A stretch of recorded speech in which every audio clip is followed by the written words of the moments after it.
যুক্তরাষ্ট্রের নবনির্বাচিত president Donald Trump বলেছেন, শেখ হাসিনা এখনও বাংলাদেশের প্রধানমন্ত্রী। এ দাবি পুরোপুরি মিথ্যা। বিষয়টি নিশ্চিত করেছে বার্তা সংস্থা এএফপি। তাদের প্রতিবেদনে বলা হয়েছে, ট্রাম্পের কোনো সাক্ষাৎকারে এমন কোনো মন্তব্যই করা হয়নি, বিশেষত বাংলাদেশ এবং শেখ হাসিনাকে নিয়ে। বুধবার ২০ নভেম্বর এএফপির প্রতিবেদনে বলা হয়েছে, সামাজিক যোগাযোগ মাধ্যমে শেখ হাসিনাকে নিয়ে যে পোস্টটি ছড়িয়েছে তাতে দাবি করা হয় যে ট্রাম্প সম্প্রতি এক পডকাস্ট সাক্ষাৎকারে বলেছেন, শেখ হাসিনা এখনও বাংলাদেশের প্রধানমন্ত্রী। কিন্তু এমন কোনো মন্তব্যই তিনি করেননি। বরং ট্রাম্প ওই সাক্ষাৎকারে বাংলাদেশের প্রসঙ্গে কিছুই বলেননি।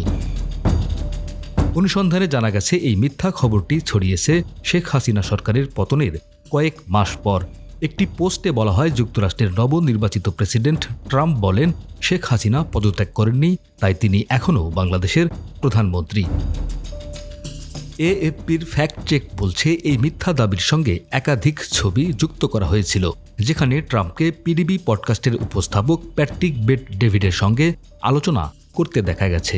ছবির ওপরে লেখা ছিল, আমি মনে করি হাসিনা এখনও বাংলাদেশের প্রধানমন্ত্রী ট্রাম্প।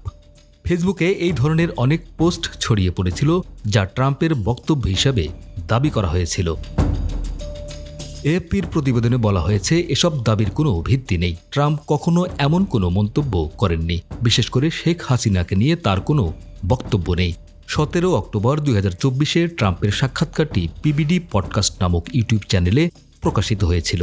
ওই সাক্ষাৎকারের ভিডিওর শিরোনাম ছিল, Donald Trump gets emotional, speaks and tariffs Obama and Iran.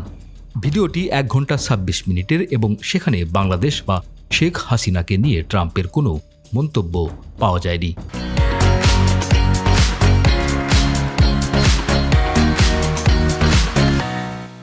এদিকে যদিও ট্রাম্প ওই সাক্ষাৎকারে বাংলাদেশ বা শেখ হাসিনাকে নিয়ে কোনো মন্তব্য করেননি, তবে ৩১ অক্টোবর ২০২৪ তিনি নিজের ভেরিফাইড এক্স অ্যাকাউন্টে সেখানে তিনি বাংলাদেশে হিন্দু, খ্রিস্টান এবং অন্যান্য সংখ্যালঘুদের ওপর বর্বরোচিত সহিংসতার তীব্র নিন্দা জানান।